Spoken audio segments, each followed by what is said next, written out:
बरेण्य पुरोधा सम्माननीय रीति देवता मंडली सम्माननीय कर्मी भाई मैंने सम्माननीय साधु सज्जन मंडली प्राणर गुरुभ्राता मंडली कल्याणमयी मातृमंडली आपण मान समस्त मोर अंतर जय गुरु। अत्यंत आनंदर कथा श्रद्धा पाणी भाई श्रद्धा पाणी भाई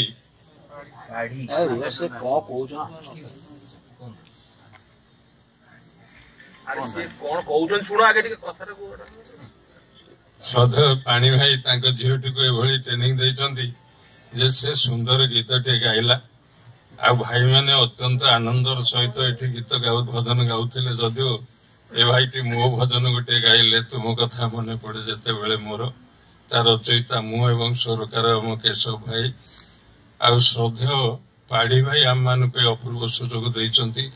परम दयाल रात्र चरण में प्रार्थना जनाए से अनंत आयु नहीं थांतु तांकर सपरिवार सपरिवेश अनंत आयु नहीं प्रभु को मथारे बहन कर चलतु एवं आपण मैंने जो मैंने सत्संग उपभोग कर समस्ते दीर्घजीवी हूँ एवं ठाकुर को प्रतिष्ठा हूँ।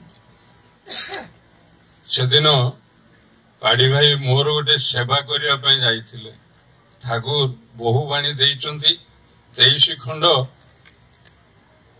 आज प्रतिमुख्य एपर्यंत सुधा पब्लिश होती अनेक बाणी 900 800 900 बाणी पब्लिश हवा बाकी अच्छी केते खंड हम बाछी बाछिक बही मानक प्रकाशित होती गोटे विकृति विनायन नामक ग्रंथ अच्छे आम पाखे ठाकुर से गोटे बाणी दौरान पोषण अच्छी अथच तोषण नहीं तुम्हें हीनमन्य नुह अकृतज्ञ जी आमको पोषण देला ये भाई सुंदर भाव में प्रार्थना करते आमको पोषण देले आमे टिके तांको पिठिरे हाथ मारे आप सुंदर गाइले ये कहबार किसी बाधा नहीं।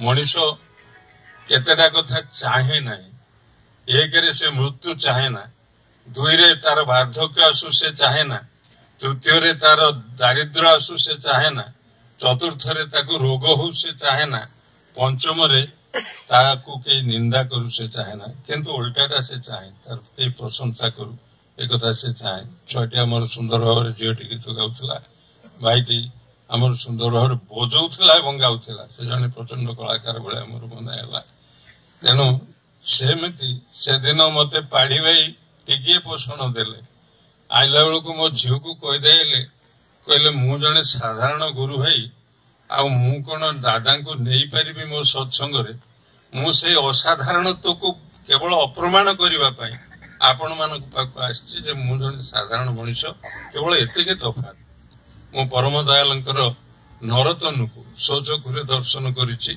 मो बयसर मनीष आ विशेष से जगत नहांती ठाकुर को स्वचक्षुरे दर्शन कर व्यक्ति विशेष एतिके जा तफात से 1965 मसीहा नवेम्बर मास 6 तारिख से को मोर दीक्षार मात्र 2 वर्ष होता है मु प्रथम जाइली ठाकुर दर्शन करने से विशेष किसी बुझीपार नी भी विशेष किसी बुझी ना आहरी अवध्य रही बहुत कथा ठाकुर बोध भर को आसवा संभव नुह तेज आज परिवेश परिस्थिति गोटे पटे माँ श्राद्ध जहाँ टे पूर्व आमर भाई ये आपण मान पाखे तुले दौड़ते गोटे पटे जीवन प्रभु आड़ को अग्रगति आ गोटे पटे पुणी जीवन अभ्युत्थान ये दुईटा उपरे मु जोड़े बाणी ठाकुर रखुची ये श्राद्ध कथा टी बाणी देकरी श्राद्ध कथा श्रद्धा शब्द रू आसी कौन कही था भाई माने से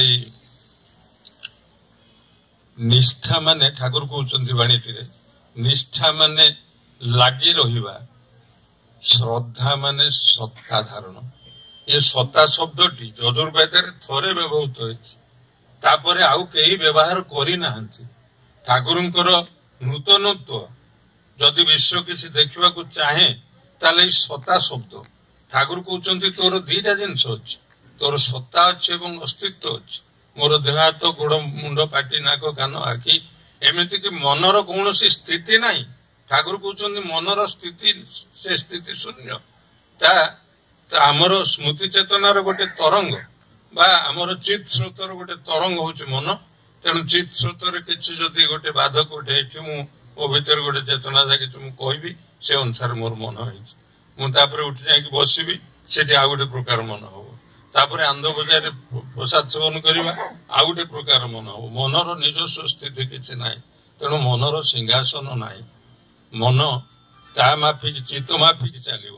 ଆଉ ଏଇ ଚେତନ ଶକ୍ତି ହଉଛି ଆମମାନଙ୍କ ପାଖରେ ଜୀବନ। ଠାକୁର ସେଥିପାଇଁ କହିଲେ ଯେ ତୋର ସତ୍ତା ଅଛି, ତୁମେ ଈଶ୍ୱରଙ୍କୁ ତୁମେ ନାଇଁବା ମାନ, ସତ୍ତାଟାକୁ ବୁଝିଛ ତ? ଧାରଣ ପାଳନ ସତ୍ତାର କରିବା ଧର୍ମ ବୋଲି ତାକୁ ହିଁ ତ। ଠାକୁର କହିଲେ ତୁମେ ଈଶ୍ୱରଙ୍କୁ ନ ମାନ, ଏ ଯାଏସ ନାହିଁ। ଈଶ୍ୱର ଅଛନ୍ତି, ତାଙ୍କୁ ସ୍ୱୀକାର କରିବାର ଆବଶ୍ୟକତା ନାହିଁ। କିନ୍ତୁ ତୁମର ସତ୍ତା ଅଛି, ଏ କଥାକୁ ସ୍ୱୀକାର କରିବାକୁ ବାଧ୍ୟ ତୁମେ।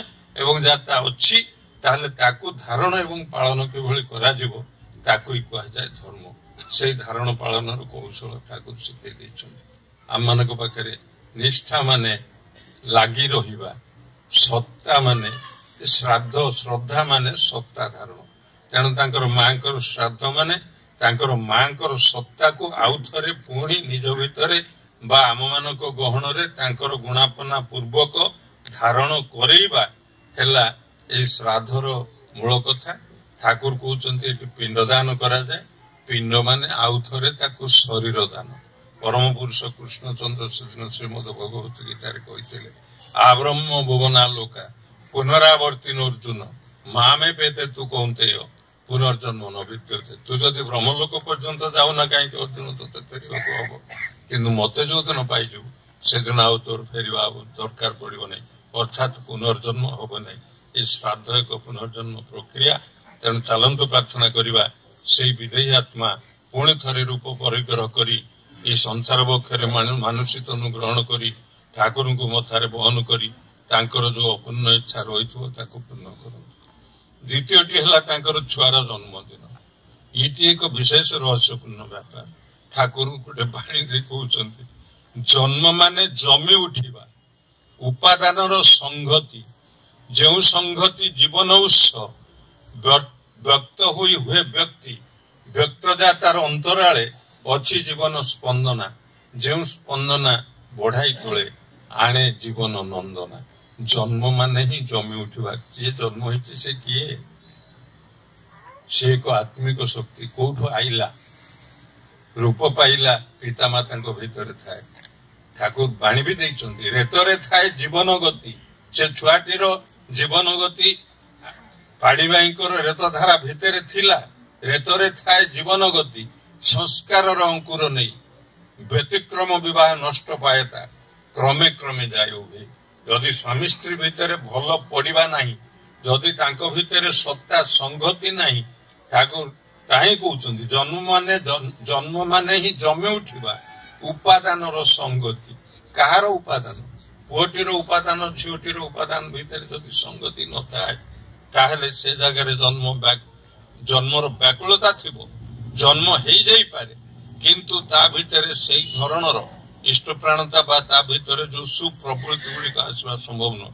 ସେଥିପାଇଁ ଠାକୁର ସବୁବେଳେ ଚେତେଇ ଦେଇଛନ୍ତି, ବିଶେଷ କରି ମା ମାନଙ୍କୁ। ଏଠି ଅନେକ ମା ଅଛନ୍ତି, କହିଛନ୍ତି ମା ମାନଙ୍କୁ। ମୁଁ ଏ କଥା ଅନେକ ଜାଗାରେ କହିଛି, ଆଜି ବି କହୁଛି। ସ୍ୱାମୀର ଯଦି ଦୋଷଦର୍ଶିନୀ ସ୍ତ୍ରୀ ହେଇଥାଏ, ତାହେଲେ ସେଭଳି ଜାଗାରେ ସ୍ତ୍ରୀ ଯଦି ସ୍ୱାମୀକୁ ସହି ବହି ନ ଚାଲେ, ତାର ମନୋବୃତ୍ତି ଅନୁସାରିଣୀ ନ ହୁଏ, ତାକୁ ବିରୋଧ କରେ, ତାହେଲେ କେତେଟା ରୋଗ ହବ ପୁରୁଷକୁ। ପ୍ରଥମ କଥା ହବ, ସେ ପେଟ ରୋଗଗ୍ରସ୍ତ ହବ। ଯୋଉଠି ସ୍ୱାମୀ ସ୍ତ୍ରୀ ଭିତରେ ଭଲ ପଡେ ନାହିଁ, 99% ଲୋକ ପେଟ ରୋଗଗ୍ରସ୍ତ ବର୍ତ୍ତମାନ। 99 କାହିଁକି, ଆହୁରି ଅଧିକା। ତା ମାନେ ଆମର ପାରିବାରିକ ଜୀବନ, ସ୍ୱାମୀ ସ୍ତ୍ରୀ ସମ୍ପର୍କ ଭଲ ନାହିଁ। ଦ୍ୱିତୀୟ କଥା ହବ, ସେ ଖିଟଖିଟା ମିଜାଜର ହେଇଯିବ। କୌଣସି କଥା ଧୈର୍ଯ୍ୟର ସହିତ ଶୁଣି ପାରିବ ନାହିଁ, ତାକୁ ଗ୍ରହଣ କରିପାରିବ ନାହିଁ। ତୃତୀୟ କଥା ହବ, ତା ଆଖିକୁ ଭଲ ଦେଖାଯିବ ନାହିଁ। ଚତୁର୍ଥ କଥା ହବ, ତା କାନକୁ ଭଲ ଶୁଭିବ ନାହିଁ। ପଞ୍ଚମ କଥା ହବ, ସେ ସମ୍ପୂର୍ଣ୍ଣ ବା ଆଂଶିକ ଅତିଶକ୍ତି ରହିତ ହେଇଯିବ। ଆଉ ସବୁଠୁ ମାରାତ୍ମକ ଷଷ୍ଠ କଥା ଘଟିବ, ସେ ହଉଛି ଅଳ୍ପାୟୁ ସନ୍ତାନର ଜନକ ଜନନୀ ହେବେ। ତେଣୁ ମାଟି ଉପରେ ନିର୍ଭର କରେ ସନ୍ତାନର ଆୟୁ। ଠାକୁର କହିଲେ, ସୁନାଟି ମୋ ଲକ୍ଷୀଟା ମୋ, ତୁ ସ୍ୱାମୀ ଦୋଷ ଝିଅ ଧରିବୁ ନାହିଁ। कहबुनि खुंटा दे अंतर रे तृप्ति दे सुधारी नबु सब मिले ताकू कष्ट करने को पड़ो कहीं संतान आयु ता हाथ से केवल मापी दे पारे माँ शब्दर अर्थ ही हूँ परिमापना सामर्थ्य जहाँ पाखे अच्छी ठाकुर से दिन अनेक माँ बसते मुझे कथा अनेक जगह कही आज भी कौच बोधे 101 जगह कहवा हम पचारे जे ते माँ कहीं कहुए डिक्शनारी देखिए माँ शब्दर अर्थ ना एनसाइक्लोपीडिया मुझे देखी मार शब्दर अर्थ हूँ मदर माने हूँ जी संतान संतति की जन्म दिए से दिन से माटी पाठ पढ़ी कि ना मुझे जानी ठिया पड़ी हाथ जोड़ी कहला ठाकुर आम छुआ पिला जन्म दू बोली आम माँ ठाकुर कहले दूर तू तो जन्म दू बोली तोर आ गोटे ना अच्छी जननी ते माँ कहीं कहुए समस्ते गंभीर होकर था ठाकुर ठाकुर कहले तू मापी दू बोली मुझे खाइबी केते शोइबी केते हसीबी केते कांदीबी केते डेंगा हेबी केते मोटा हेबी केते ओजन हेबी आउ केते दिन बंचीबी ए सबू मोर माँ मत मापिक जगत को छाड़ी एवं आम मानकर समस्त माँ आम मान से ठाकुर कहले जन्म मान ही जमी उठा उपादान संगति जो उपादान संगति अच्छी से पारिवारिक जीवन में शांति कथा चिंता करने दरकार पड़ो ना से स्वाभाविक भाव में पतिव्रता नारी है उठे बा पुरुषटी एभली भाव तार स्त्री को बहन करी चले परिपूर्ण करी चले सर्वांग दे सबु प्रकार व्यवस्था भीतर से परिपूर्ण करने चले ठाकुर से गोटे मात्र सूत्र शिखेदेले कहले तुम्हें उभय इष्ट केन्द्रिक हो जाए तुम भितर जिते प्रकार तफात था ना कहीं स्वामी जदि इष्ट पक्षरे छुटे आउ नारी जदि पुरुष पक्षरे छुटे और इष्ट पक्षरे छुटे नारी दीटा कर्तव्य गोटे हूँ आगे स्वामी को धरिकी चलो इष्ट को धरिकी चलो आउ स्वामी जदि इष्ट को धरिकी चले ताले आम मान भितर इष्ट प्राणता जागिले कौन हुए इष्ट प्राणता जागिले सर्वप्रथम कथा कहते आम मान धारणा कर्मफल कटे ना यही तो आमर देवदास भाई मो पाक पठे से व्हाट्सअप रे घटना आपण मैंने जानते आगुरी मुझे अवश्य शुणी पारी जापारी घटना घटी से जो भाईटी अचानक रक्षा पाई जाइए जो ब्लास्ट है 40 जन को भीतर जड़े घर करीमगंज से इष्ट टाण थिला बोलिकी जीवन गतिपथ बदली गला यहीटा को अस्वीकार कर ठाकुर कहले जो इष्ट टाण अच्छी से सत्ता विन्यस्त हुए अर्थात आम सत्तार जहाँ लेखाई रही जहाँ घटवा कथा रही घटव बोली विन्यस्त हो आउ थे रिराइट हो से बाटर से छिद्र भीतर देखिए इष्ट प्रवेश करेंगे जो भाव रक्षा करने कथा से ठाकुर कहले जन्म मान ही जमी उठा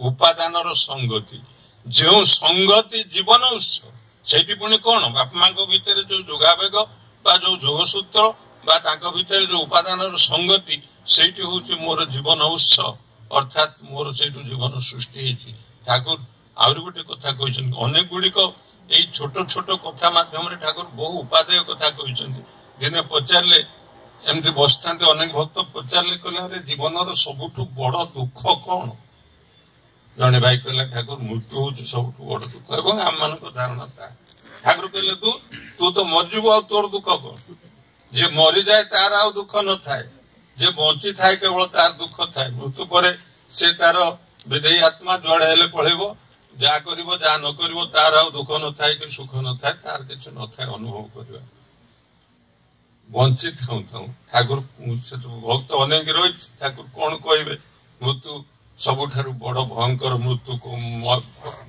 माने सबुठ बड़ दुख कौन ठाकुर कहते प्रीति प्रत्याशार वंचित हवा आम मैंने प्रीतिर प्रत्याशा रखी था समस्ते जी जिते कर्म करू जहाँ करू ये भाईटी आम सुंदर गीत गाँव तार गोटे अच्छी मत समस्ते प्रशंसा करूँ यहाँ गोटे लुकायित प्रच्छन्न भाव ही था आम जी जिते जहाँ करू तार पटे थाए आमर से प्रीतिर अवदान के दौ के प्रशंसा करू आ मनुष्यर सबुठ बड़ प्रशंसक होता माँ किंतु माँ तो मो आगुरी पलैब माँ पलैला मोर आउ किए प्रशंसा कर छाड़ी जाइए मो स्त्री की क्या सी तार द्वितीय रोल कर रोल करी से जदि मते प्रीति प्रत्याशार वंचित करदेला मु जहाँ चाहे जदि से न कला मुझे चलवा को इच्छा करे से न कला ताहले जीवन सब शून्य हो मनीष सब किछ हरई प्रीति टी चाहे ଆଉ ସବୁ କିଛି ଲାଭ କରି ଯଦି ତାକୁ ପ୍ରୀତି ନ ମିଳେ ତାହେଲେ ତା ଜୀବନ ବ୍ୟର୍ଥ, ସେ କିଛି କରିପାରିବନି।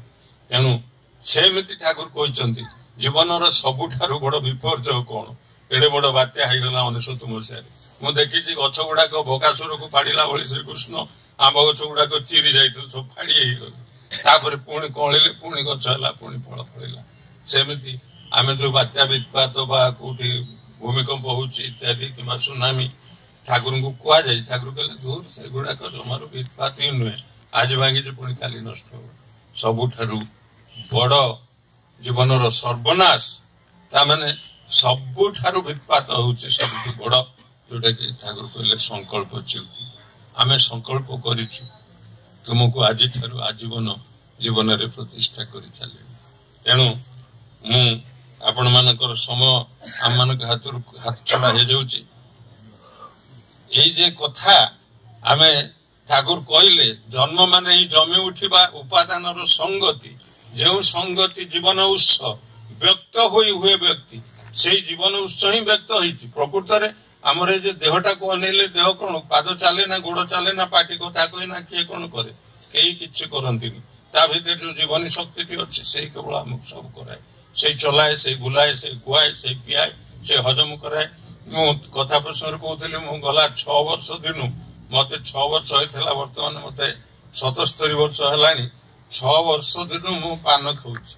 ଆ ଭିତରେ ବୋଧହୁଏ 66, 70, 71 ବର୍ଷ 7 କୁଇଣ୍ଟାଲ ଖଣ୍ଡେ ଗୁଆ ଖାଇଛି ଚୋବେଇକି। ଏତେ ଗୁଡା ଗୁଆ କଣ ସବୁ ମୋ ଦାନ୍ତ ଚୋବେଇଛି? ପ୍ରକୃତ ଦାନ୍ତ ଚୋବେଇନି। ଦାନ୍ତକୁ ଯେ ଶକ୍ତି ଦେଇଛି ଜୀବନୀ ଶକ୍ତି, ସେଇ ହଉଛି ଜୀବନ ଉତ୍ସ। ବ୍ୟକ୍ତ ହୋଇ ହୁଏ ବ୍ୟକ୍ତି, ସେଇ ଜୀବନ ଉତ୍ସ ଯେତେବେଳେ ବ୍ୟକ୍ତ ହେଇଯାଏ ତା ବ୍ୟକ୍ତିରେ ପରିଣତ ହେଇଯାଏ। ବ୍ୟକ୍ତ ଜାତାର ଅନ୍ତରାଳେ ଅଛି ଜୀବନ ସ୍ପନ୍ଦନା। ପ୍ରତ୍ୟେକଟି ବ୍ୟକ୍ତିର ଅନ୍ତରାଳରେ ତାର ଅନ୍ତର୍ନିହିତ ଚେତନ ଶକ୍ତି ହଉଛି ତାର ଜୀବନ ସ୍ପନ୍ଦନ। ସେଇଠି ଯୋଉଦିନ ବନ୍ଦ ହେଇଯିବ ଆମକୁ ମୃତ ବୋଲିକରି ଘୋଷଣା କରିଦେବ। ସେଇ ଜୀବନ ସ୍ପନ୍ଦନକୁ ଯାହା ଆମର ଦେବଦାସ ଭାଇ କହୁଥିଲେ, ମୌଳିକ କଥା ଠାକୁରଙ୍କୁ। ଠାକୁରକୁ ପଚରା ଯାଇଛି, ଠାକୁର ଆପଣ କାହିଁକି ଆସିଛନ୍ତି କୁହନ୍ତୁ? ଠାକୁର କହୁଛନ୍ତି ମୁଁ ଆସିଛି ପ୍ରାଣ ଶକ୍ତିକୁ ଯୋଗେଇ ଦେବାକୁ। 1924 ମସିହାରେ ଠାକୁରଙ୍କର ଭକ୍ତ ଯିଏ ଲିପିବଦ୍ଧ କରିଛନ୍ତି ଅମୀୟବାଣୀ, ସେଇ ହିଁ ଠାକୁରଙ୍କୁ ପ୍ରଶ୍ନ କରିଛନ୍ତି, ଠାକୁର ଆପଣ ତ ଆଗରୁ ଅନେକ ଥର ଆସିଛନ୍ତି, ପୁଣି ଏଥର କାହିଁକି ଆସିଛନ୍ତି? ଠାକୁର କହୁଛନ୍ତି ମୁଁ ଆସିଛି ତୁମର ପ୍ରାଣ ଶକ୍ତିକୁ ଯୋଗେଇ ଦେବା ପାଇଁ, ତୁମର ଜୀବନୀ ଶକ୍ତିକୁ ଯୋଗେଇ ଦେବା ପାଇଁ। ଭକ୍ତ ଅନେକ ସମୟରେ ଠାକୁରଙ୍କ ପାଖରୁ ବହୁ କଥା ଆଦାୟ କରିନେଇଛି। ଦିନେ ଜଣେ ଭକ୍ତ ପଚାରିଲା, ଠାକୁର ଆପଣ ତ ଏ ସ୍ରଷ୍ଟା ଏ ସବୁ ବ୍ରହ୍ମାଣ୍ଡର, ଆପଣ ସର୍ବପ୍ରଥମ କଣ ତିଆରି କଲେ? ଠାକୁର କହିଦେଲେ, କହିଲେ ମୁଁ ସର୍ବପ୍ରଥମ ଜୀବନ ତିଆରି କରିଛି, ଜୀବନ ସୃଷ୍ଟି କରିଛି ପ୍ରଥମେ। ଜୀବନ ଏକ ବିଶ୍ୱମୟ ପ୍ରକ୍ରିୟା। ବାଣୀ ବି ଦେଇଛନ୍ତି ଠାକୁର, ଜୀବନ ଅଛି ସବୁଠାରେ ହିଁ ତ, ତଥାପି ବଞ୍ଚି ରହେ ନା କେଉ, ବଞ୍ଚେ ଯେଉଁଥିରେ ତାକୁ ବଞ୍ଚାଇ ରଖେ ନା କେହି ଜୀବନ ଦେଉ। ପୁଣି ବାଣୀ ଦେଇଛନ୍ତି, ପଥର ଗୁଡି ବି ଜୀବନ୍ତ କିନ୍ତୁ ମାଟି ଜଳର ବି ଅଛି ପ୍ରାଣ, ସତ୍ତା ଯେଉଁଥିରେ ଅବଧାରିତ ତାହିଁ କିନ୍ତୁ ଈଶ୍ୱରଙ୍କ ଦାନ। ଜୀବନ କୋଉଠି ନାହିଁ, ସମୁଦାୟ ବିଶ୍ୱ। ସୂର୍ଯ୍ୟ ଜୀବନ୍ତ, ଚନ୍ଦ୍ର ଜୀବନ୍ତ, ବାୟୁ ବତାସ ବରୁଣ ଆକାଶ ଯାହା କିଛି ପୃଥିବୀ ସବୁ ସବୁ ଜୀବନ୍ତ। ତେଣୁ ତିନିଟା ଶବ୍ଦ ଆମମାନଙ୍କ ଆଖରେ ପଡେ, ଗୋଟେ ହେଲା ଜୀବନ, ଦ୍ୱିତୀୟଟି ହଉଛି ଆତ୍ମା, ତୃତୀୟଟି ହଉଛି ପ୍ରାଣ। ଏ ତିନିଟି ଶବ୍ଦ ଏତେ ଓତପ୍ରୋତ ଭାବରେ ଜଡିତ ଏବଂ ଅଙ୍ଗାଙ୍ଗୀ ଭାବେ ବ୍ୟବହୃତ ଯେ ଆମେ ତାର ଜଣକର ତଫାତ ଆଉ ଜଣଙ୍କ ପାଖରୁ କରିପାରୁନା। ତେବେ ତିନିଟା ଶବ୍ଦ ଯଦି ଅଲଗା ନୁହନ୍ତି ତାହେଲେ ତିନିଟା ଶବ୍ଦ ବ୍ୟବହାର ହେଲା କାହିଁକି? ଗୋଟେ ଶବ୍ଦରେ ତ କାମ ଚଳିଥାନ୍ତା। ଅବଶ୍ୟ ଚଳିଯିବ, ଅନେକ ବେଳେ ଆମେ ଚଳେଇ ନଉ କଥାଟି, ମୋ ପ୍ରାଣ କାନ୍ଦୁଛି, ମୋ ଜୀବନ ବିକଳ ହେଇଯାଉଛି, ଆମେ କହିଥାଉ। ତାର ପ୍ରୟୋଗ ଭେଦରେ ତଫାତ ଥାଏ, କିନ୍ତୁ ତାର ତଫାତ ଅଛି। କଣଟି ଜୀବନ? ଜୀବନ ଏକ ବିଶ୍ୱମୟ ପ୍ରକ୍ରିୟା।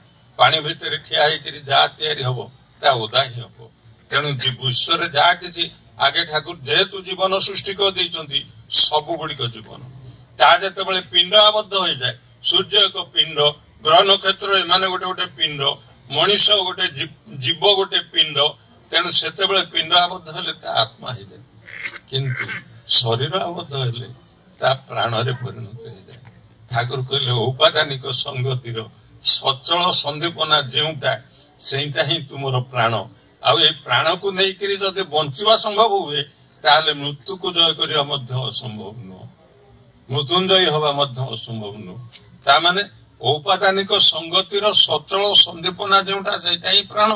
बापा माँ खाली पारस्परिक आकृष्ट ही ना से आकृष्ट हबार गोटे बेग अच्छी से बेग ही हूँ सचल संदीपन ठाकुर कहते उपादानिक संगति मो बापांकर मो माँ उपादान सहित जोठी जोठी संगति थिला तार बेग आकर्षण विकर्षण विकर्षण तो नहीं आकर्षण संभूत मु एवं से जो आकर्षण बेग ही हूँ मोर जीवन शक्ति से आम मानकर मुह अलगा कथा अलगा कंठस्वर अलगा टीप चिन्ह अलगा सब अलगा ता जदि अलगा न होता ये संगति जो जगार समान से प्रायतः देखा एका मुह परी एका कंठस्वर परी एका एका कथा परी देखा मिले तेणु यही औपादानिक संगतिर सचल संदीपना जोटा सेटा ही हूँ प्राण ठाकुर कहले बर्तमान आम चली आसिले प्राण अवस्था माने आम बाप माँ पर्यंत अर्थात मनुष्य देह शरीर अवस्था को पलि आस जो से शरीर आम पाइचे ता जीवंत होई बाट दे ठाकुर कहले ये प्राण को नहीं जदि बंचा संभव हुए ताहले अमरत्व लाभ करिया असंभव नुह तेणु मृत्यु को जय करवा कौशल ठाकुर शिखई तार प्रारंभ अच्छी मौलिक भाव में रही किंतु ये विवाह व्यवस्था गोटे द्वितीय प्रथम कथा हूँ इष्ट को धरवा जोटा एकदम मौलिक धरिक नाम कले नाम री शक्ति अद्भुत शक्ति ठाकुर कहते तार विकिरणी प्रभा अच्छी रेडिएटिंग इफेक्ट अच्छी जो मुहूर्त नाम तो कान पड़ा से मुहूर्त तोर प्राण शक्ति विकिरण करने आरंभ कला ये कथा ठाकुर श्रीमुखर कथा तेणु आम जिते नाम नौबा दीक्षा नवाई कहू बा नौ से नाम आमर मन आसे मुंडे पड़े मस्तिष्क काम करे क्रिया करे तेणु आमर प्राण शक्ति जागृत हो उठे एक द्वितीय कथा हूँ जिते प्राण शक्ति आबद्ध होती पिंड शरीर आबद्ध होती पितामाता लगती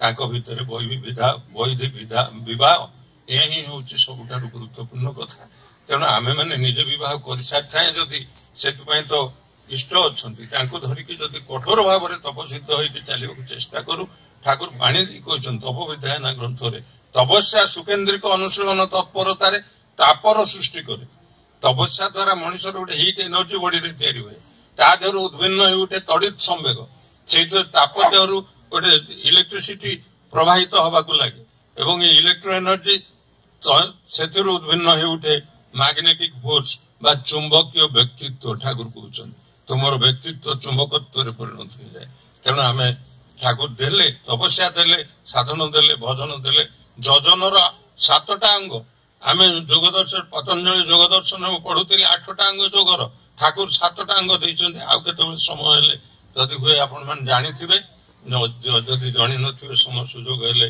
मुझे कथा कहबी कि 7टी स्तर देकर आम जजनशील हवा दरकार ठाकुर श्रीमुखर कथा बर्तमान समय अतिक्रांत आपण मान विशेष समय न चाहेना आम ठीक 7टार आरंभ करते बर्तमान 8:30 बजे को जाऊँगी तेणु जीवा पूर्व ठाकुर चरम बाणी कहीदी जाऊँगी ठाकुर कहले जहाँ देली ता विधि जदि ता मानिकी चलो ताले विधाता तुम पश्चात धावन करेंगे तमें विधाता खोजा दरकार पड़ो नहीं आदि न मान निश्चय विधि को अवमानना कर से स्वाधीनता तुम अच्छी किंतु प्रकृति तार निर्मम आघात हाणवे रिहाती दब ना ये स्वाधीनता प्रकृतिर भी अच्छी बुझ जहाँ विवेचना कर ताही कर जय।